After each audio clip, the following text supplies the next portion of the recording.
This must be YouTube. YouTube, this is where I've come here to share with you an important message about stress. I've been talking to us now about stress for a while. When I mean a while, I mean over a week. You could define that as for a while, or you could define that for several days. Whatever it is not today. As I said to you, stress is part of life. Stress is inevitable. It's unavoidable. If you don't want stress at all, then you go to the burial ground, the cemetery. When you get to the cemetery,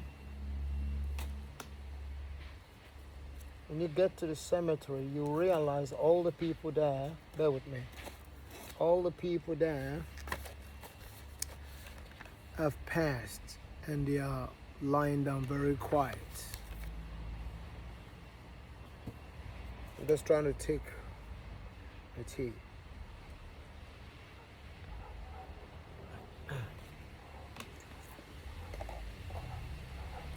So all the people there, they are in the cemetery, they are quiet, no more disturbance, they've passed. So they don't have stress. But while you're here on this earth, there will always be stress. There will always be problems. It's just part of life.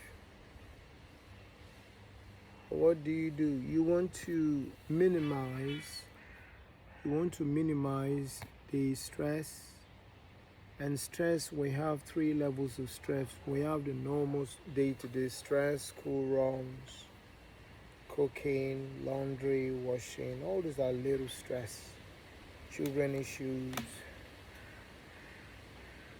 That's the first level of stress. The second level of stress is acute stress. Arguments, fighting, quarreling, deadlines, problems in the place of work, being castigated, being ostracized, judged. Those are acute stress. Then we have what we call chronic stress. And chronic stress is what the doctor says that leads to heart disease, leads to problems, leads to stroke, and many other complications, sleeplessness, mental health problems, and you want to avoid that. So stress is unavoidable.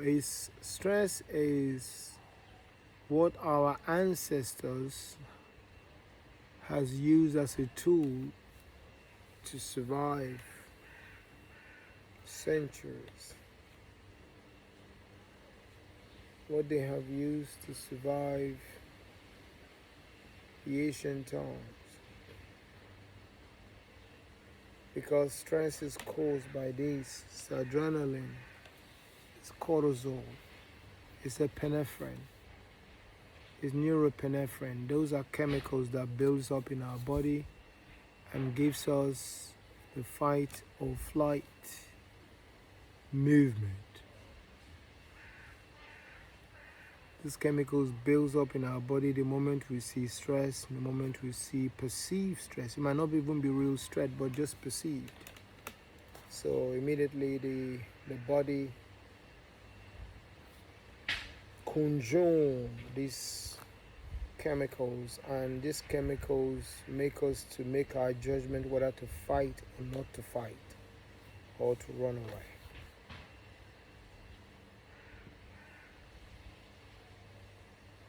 Our ancestors had to confront, to contend with lions, tigers, all other animals, and this is what really helped them. Makes you stiff, makes you focus, tenacity, adrenaline, pumping. You fight. And by the way, I mentioned that I was going to talk to you about a tribe. That tribe is called the Maasai tribe. Maasai tribe, they came from Kenya and Tanzania. So those between Kenya and Tanzania, those tribes, they are still revered today. They are respected. They don't kill lions the way they used to kill lions because the authority, including the Western world, has penetrated them to say don't kill lions, preserve lions. The only way they kill lions now is when the lion kill their cattle, kill their herds. So that is when now they kill the lion, and the authority agreed. Because now they can't kill lion, they can't do all the things that they used to do because their livelihood has been tampered with. So now the cattle that they survive with, if the lion kills the cattle, then obviously they will kill the lion. And I think it's agreeable. So they try not to, and then the authority also compensates. They are compensated. So that's the Maasai. I promised I was going to share it with you yesterday. So I'm sharing it with you today. And then another thing again that I promised that I was going to share with you was the issue of sperm count. I want to repeat that again. A sperm count. A sperm is what men they have when they sleep with a woman. A sperm count. And a sperm count, a normal male sperm count per ejaculation. Again, this is not me trying to make it up. This is statistics. And these statistics came from what we call life science. The source I'm talking from is called life science. I like to do my research. I didn't want to give us information without properly search and research, so that I come up with a tangible, sensible, statistical, rational and intelligent information. So the sperm count released by an average male, and I'm just going to read this for you. I know it might be too much for you, but I'm just going to read it for you, and then I'm going to give you a breakdown. The normal volume varies from 1.5 millimeter per ejaculation. The sperm count varies from 20 to 150 million sperm millimeter. At least 60% of the sperm should have a normal shape and show normal forward movement, motility.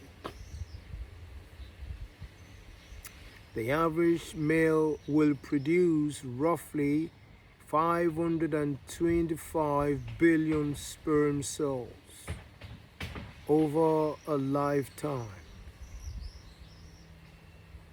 and shed at least 1 billion of them per month. A healthy adult male can release between 400 million, which is 1.2 billion sperm cells in a single ejaculation. Between 400 million to 1.2 billion sperm cells per ejaculation. So it depends on the level of the health of the individual. Healthy people release more. Again, it depends on the food intake, exercise level, fluid in the body, their lifestyle, the stress level, I said it's because I was talking to those people who feel that they are nothing, who feel that their life don't count on this world, who feel that what is the use of their life? And we as human beings, we all ask that question. I personally have asked that question several times. What is my life? What is the use of my life on this earth? Why is my life useful? Yes, I have a mom. She's passed now. But that time I had a mom, I had a dad, brothers, siblings. So what is my use? But now I don't ask that question anymore. I think with years past, education, intelligence, research, knowing what to do, knowing that all of this information I've got, I don't ask that questions anymore. But that time I was asking a question. So I'm talking to those people who feel that their life doesn't count. I said, number one, your life counts. Why? Because when sperms are released, let us just say an average of 400 million,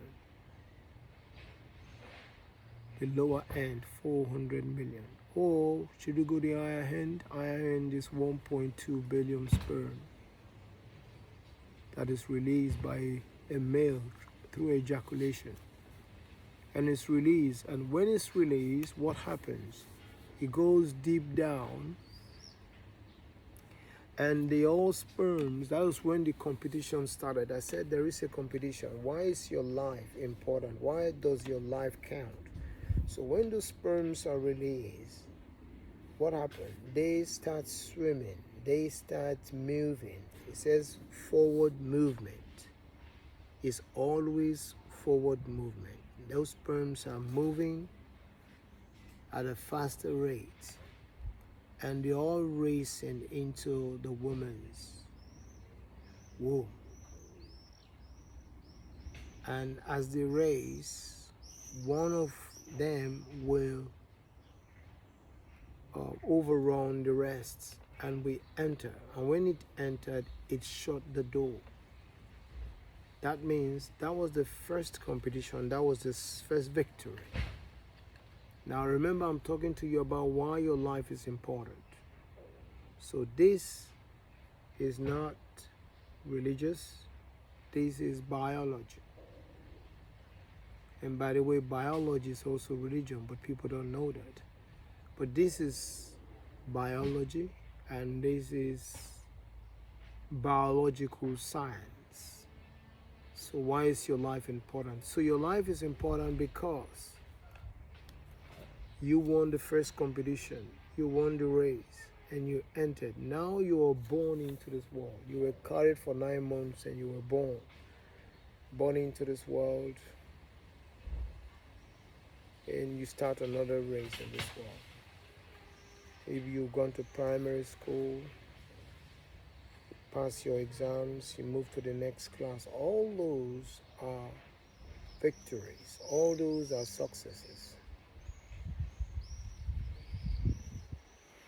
So you are important in that. Then I also told you about your hand. See this? Wiggle it for me. That one. Out of over 7 billion people in the world, only you has got the exact thumbprint, your DNA. Nobody has got the same like you. Even twins doesn't have the same. If you put an ink on it, press it, it's different. The curves, the meanderings on it is impeccable. It's undisputable. That is another second way of saying that you are unique. Why can't two people have the same? It's impossible because you are unique. I hope you're listening to what I'm saying. If you can't take this in, you will never be able to take any other thing in. You will not be able to understand why your life is important if you can't take what I'm telling you now. I've given you the first biological science, which is your sperms. 400 million. The average on the upper end, 1.2 billion per ejaculation. So you swam and you won the battle. And you were there for 9 months. And you were fed through your mom tube. And you came into this world a marvel. And then I also give you this wiggling of your thumb. Nobody has got the same like you. If you're not unique, I don't know what is unique. That means you are unique. That means you're special. There will be no two you. It's impossible. Even twins, if you look at them very carefully, you can identify there's something different from one to the other. If that is not unique enough, I don't understand what is unique. Then let me now give you what we call the biblical side, biblical aspect. Right? In Jeremiah, he said, before you were formed in your mother's womb, he said, I knew you, I called you, I separated you to myself to be a voice, a visionary, an entrepreneur, a voice. Every one of us has got a voice to the nations. Just as I'm speaking to you now, I'm speaking to the nations. And if you are interested in doing things like this, you can contact me and I will do things with you. He said, before you were formed, I knew you. In other words, your life did not just begin from your mother's womb. I believe that. Now, research has shown that we human beings, this physical body is just a house. We leave it behind. It's a flesh, it's a dirt, it's a grass. It rottens. So who is the real you? The real you is inside. The real you is inside. So, and the only place that has been able to define the real you is the old script, the scriptures, the Bible. He says, I pray God your spirit, soul, and body. That means you are a three-dimensional being. Even quantum physics, I think quantum physics also confirmed that. He said, we are a being that vibrates our thoughts. So we have a thought, we have a body. What your thought vibrates affects your body. Your body is a reflection of your thoughts. Your body is a reflection of your inner being. So if you don't believe this, I don't know what, you will never believe any other thing again. So I'm here for a purpose. I'm here for a reason. And I'm not afraid to die. Now, I want to fulfill my destiny before I pass. I want to reach out to thousands and thousands of people to build orphanages, homes, boys who have no father, girls who have no father, to sponsor, to train, to build them up. Those are my visions and goals. And to fulfill the desire of the Father for me. And to deliver those who are oppressed, to set the captives free, to set at liberty those that are oppressed and bruised. I'm not afraid. I'm not afraid. Blessed are they who died in the Lord. I'm not afraid. Now. But my promise to my Father is I want to be able to fulfill His purpose and plan for my life. And I know His purpose and plan for my life. Part of what I'm doing now, talking to you, is part of it.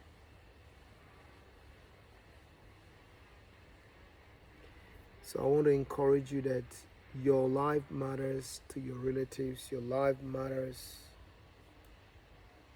to your friends. Your life matters to your children if you have.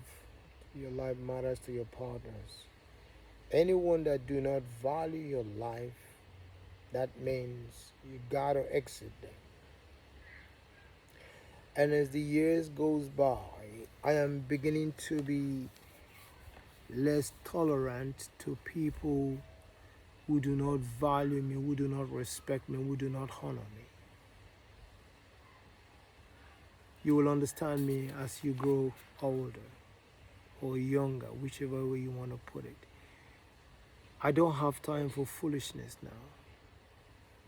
I don't have time for people who are not willing to learn, who are not willing to develop, who are not willing to make their life meaningful. The day you wake up from sleep, the moment you wake up from sleep, you start running. The gazelle in Serengeti, the gazelle wakes up from sleep and starts running. Running from where? Running from the lion. The lion wakes up from sleep, the lion starts running. Running from what? Not running from anything, but running towards the gazelle to have a mincemeat, to eat and bring food to the family. So the lion starts running because the lion knows if he or she doesn't know how to run than the fastest of the gazelle, he or she will die. The lion, the lioness will die. So they start going looking for animals. And they make sure that they run more than the fastest, or they run more than the weakest. Whichever means they need a meal. A meal for the children, for themselves. The gazelles gets up and start running away from the lion and lionesses, because they know if not, there will be a dinner, a breakfast for the great predator, the beast. So I want you to look after your health. We are talking about stress. Stress is there to make us make our own informed choices and judgment. Stress is there to make us learn. For instance, if I have a woman that makes me stressed, I will ask myself, why is she making me stressed? Why is she quarreling with me, fighting with me, arguing with me? She's gone. When I was younger, yes. When I was 20 years old, 30 years old, yes. But not now. Any woman that stresses me, you're dumb. Yes. Why do I need to be stressed? I wake up in the morning, I'm grateful to my God. I'm grateful that I'm alive. I read, I meditate, I teach.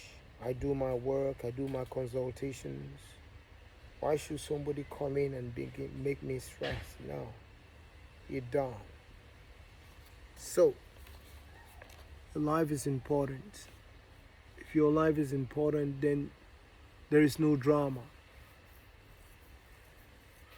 There is no drama. Many people like dramas. I'm not interested in dramas. I want to wake up and see somebody besides me and say, look, today is a beautiful day. How do we make today wonderful? How do we make today more better for us? Let's look for breakfast. Let's help somebody. Let's make tapes, videos. Let's cook. Let's do something. Let's help. Let's go and serve community. But you wake up in the mornings to start with arguments. Must be joking. Those are negative energy. Negative energy will drain you of wealth, will drain you of money.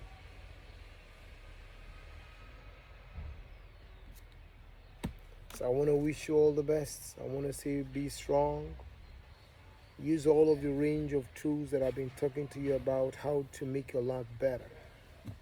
Tomorrow I will talk to you about how you can use the law to help yourself, to bring about rebound to your life. So stay strong, and I appreciate you. This is well. Bye-bye.